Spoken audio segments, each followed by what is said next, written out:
তো বন্ধুরা এখানেই পিয়নের বোনটি তো দাদাকে খাবার দেওয়ার জন্য তার অফিসে চলে আসে। আর তারপরে তো দাদাকে খুঁজে না পাওয়ায় সে এখানে ওনারের রুমে ঢুকে যায়।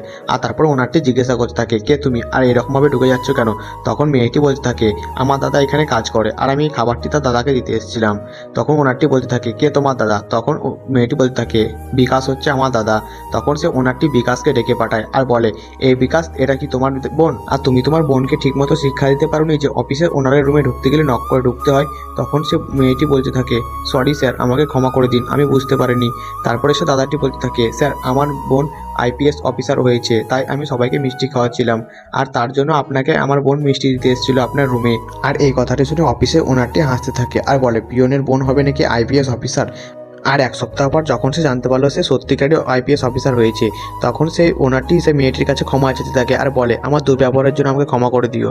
তখন মেয়েটি বলতে থাকে, কোনোদিন কাউকে তার অবহেলা করতে নেই। তো বন্ধুরা, ভিডিওটি ভালো লেগে থাকলে ভিডিওটিতে লাইক করো আর চ্যানেলে নতুন হলে চ্যানেলটি সাবস্ক্রাইব করে দিও।